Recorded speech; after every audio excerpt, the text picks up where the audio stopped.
Pepsi, one of the most iconic beverage brands in the world, traces its origins to the late 19th century.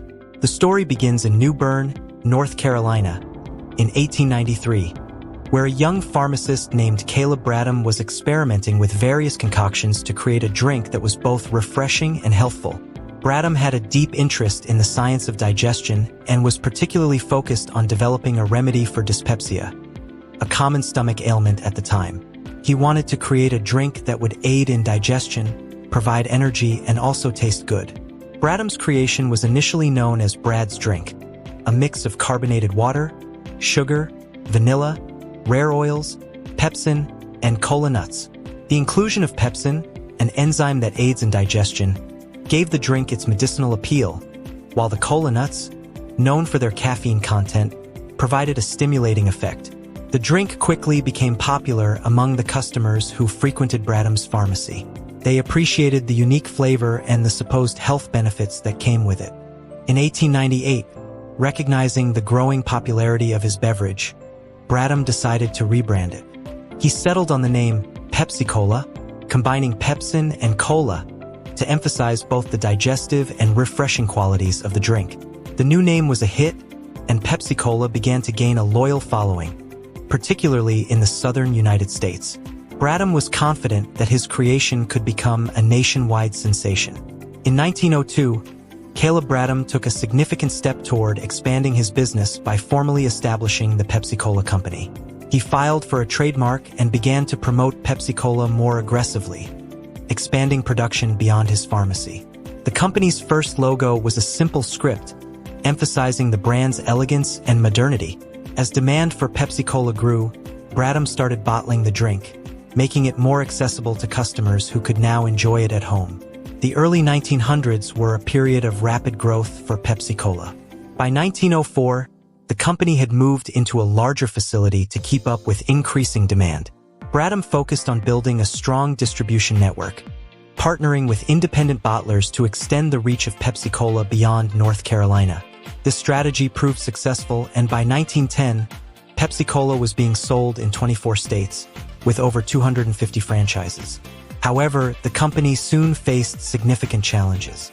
The sugar market became increasingly volatile during World War I, with prices skyrocketing due to shortages.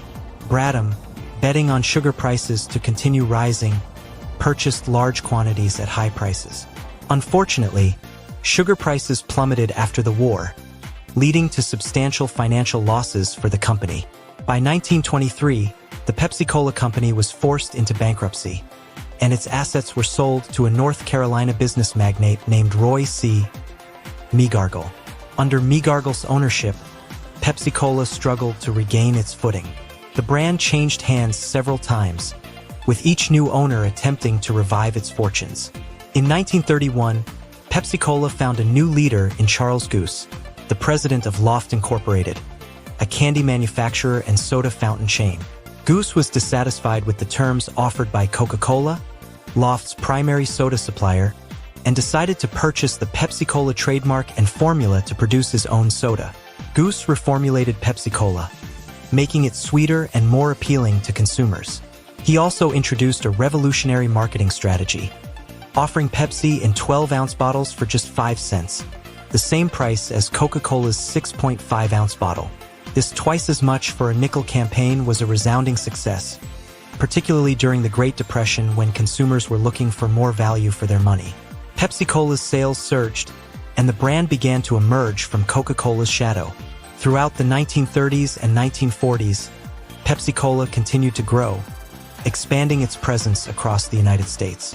The brand also began to establish itself internationally, entering markets in Canada, Latin America, and the Caribbean.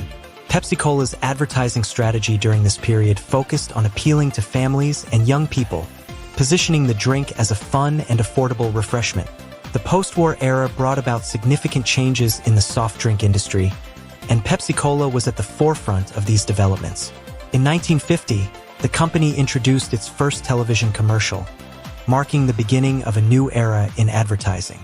The commercial featured the jingle "Pepsi-Cola hits the spot," which became one of the most memorable advertising tunes of the time.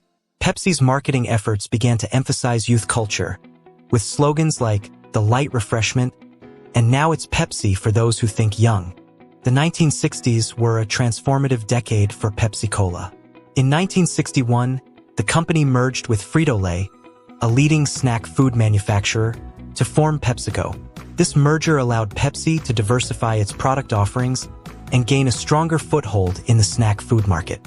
The new conglomerate was well-positioned to compete with Coca-Cola on a global scale, and PepsiCo began to invest heavily in international expansion. Pepsi's rivalry with Coca-Cola, often referred to as the Cola Wars, intensified during this period.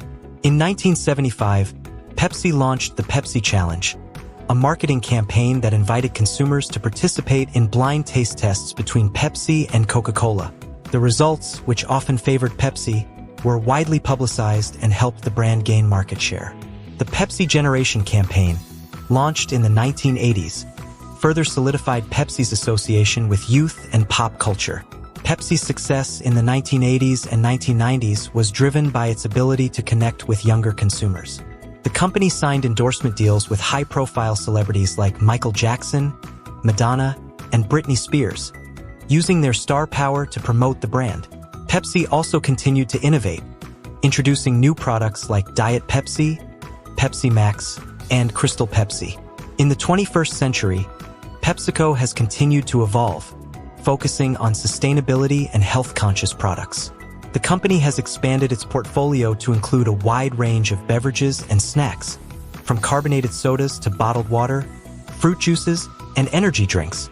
PepsiCo has also made significant investments in reducing its environmental impact, with initiatives aimed at reducing water usage, improving recycling rates, and sourcing ingredients sustainably.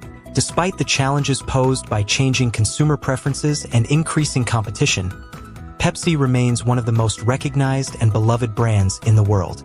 Its ability to adapt to new trends, embrace innovative marketing strategies, and connect with consumers on a personal level has ensured its enduring success.